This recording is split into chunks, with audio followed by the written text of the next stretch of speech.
tentang pengontrolan proses teknologi informasi.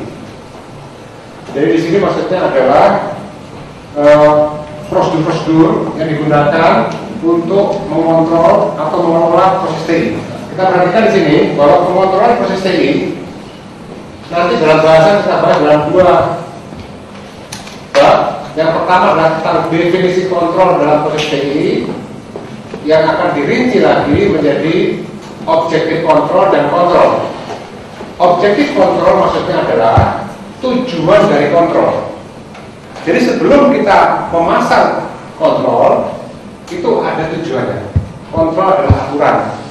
Jadi sebelum kita terapkan sebuah kontrol, kita tahu apa tujuan dari kontrol yang kita pasang. Kemudian ini adalah macam-macam kontrol.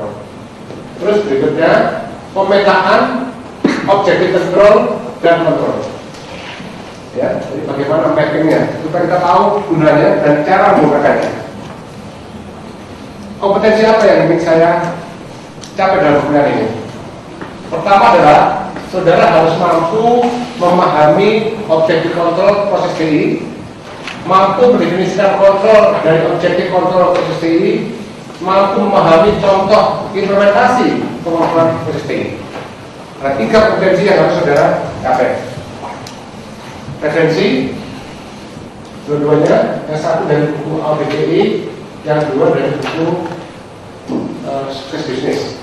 Sekarang kita lihat dulu bagaimana definisi kontrol dalam proses TI.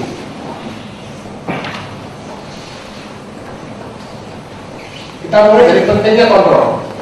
Informasi telah menjadi aset yang esensial bagi perusahaan. Ya, oleh karena itu, kebutuhan akan adanya pengelolaan dan kontrol. 2. Penyediaan kepastian, ya, assurance bahwa proses TI yang berlangsung dilakukan untuk memenuhi tujuan bisnis. Jadi ada assurance bahwa proses TI tersebut dilakukan untuk memenuhi tujuan bisnis. Oleh karena itu ada kebutuhan akan adanya objektif kontrol agar pengelolaannya dikatakan baik. Jadi tujuan dari kontrol itu apa? Kita harus yakin dulu bahwa kontrol diterapkan dengan tujuan untuk mendukung bisnis. Untuk kontrol internal perlu dikembangkan untuk memberikan jaminan pengelolaan TI yang baik, menjamin pencapaian tujuan bisnis dalam kerangka yang terarah, meminimalkan risiko, risk mitigation, ini penting, sebagai pemenuhan terhadap tata kelola TI atau IT governance yang merupakan bagian dari corporate governance. Jadi IT governance merupakan bagian dari corporate governance, bagian yang integrasi, bukan bagian yang lepas, tapi bagian yang integrasi. Tujuan kontrol atau kontrol objektif akan berbeda di tiap proses TI yang ada di perusahaan. Ya, akan berbeda sesuai dengan bidang usahanya. Memberikan jaminan keterkaitan yang jelas antara kebutuhan pengelolaan TI, proses TI, dan kontrolnya. Dapat ditentukan mengacu pada kerangka kerja tata kelola TI. Contohnya, pada proses di S5 COVID, ya, di S5 COVID, di S51 tentang manajemen keamanan TI. Hal ini mencakup tentang pengelolaan keamanan TI di tingkat organisasi tertinggi yang cocok, sehingga tindakan pengelolaan keamanan selaras dengan kebutuhan bisnis. Nah, di S51 kontrol disusun dengan mengacu pada objektif kontrol yang didefinisikan, didesain untuk memberikan kepastian bahwa tindakan manajerial yang dilakukan telah mengarah kepada pencapaian tujuan bisnis. Kejadian yang tidak diinginkan akan dapat dicegah, dideteksi, dan diperbaiki. Ya, bagaimana memetakan objektif kontrol dan kontrol?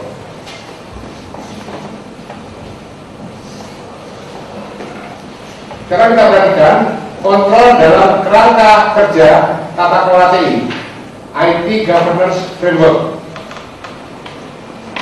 memberikan gambaran tindakan kontrol yang seharusnya dilakukan perusahaan sebagai panduan yang runut dan spesifik mengenai tindakan pihak yang terkait hingga tujuan kontrol.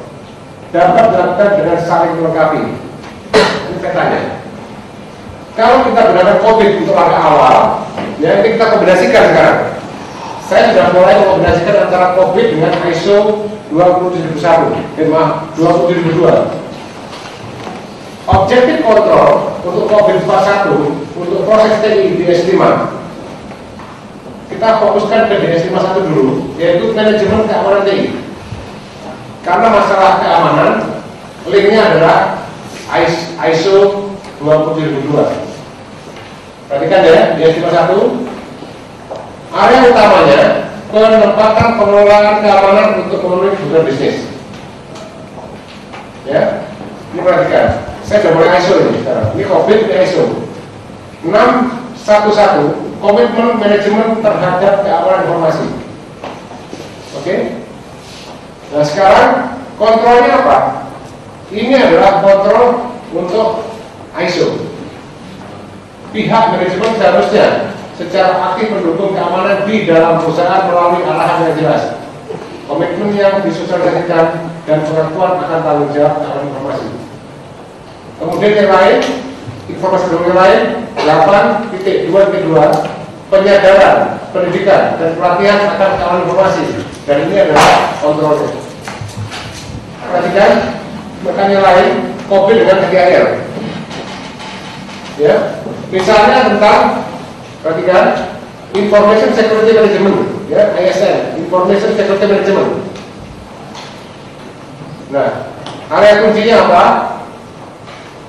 Information Security Management menyelaraskan keamanan TI dengan keamanan bisnis, serta memastikan bahwa keamanan informasi dikelola secara efektif di seluruh layanan dan aktivitas pengelolaan layanan. Dan di sini perhatikan objektif kontrol. Tujuan dari kontrol DS5 1 adalah manajemen keamanan TI. Kemudian berikutnya Information Management SD 468. Area kuncinya ini, ya, key areanya ini perhatikan terkait dengan DS52. Ini adalah pemetaan antara COVID dengan SDR. Dan kombinasi berbagai framework ini adalah untuk aplikasi maupun untuk perbaikan pada area yang kita inginkan. Ya, jadi ini ada contoh kasus kalau kita ingin konsentrasi di Information Security Management. Kita bisa gunakan IDIL dan gunakan ISO. Ini adalah bacaan yang lain, saudara bisa baca lebih lanjut. Ya, terima kasih untuk modul ini.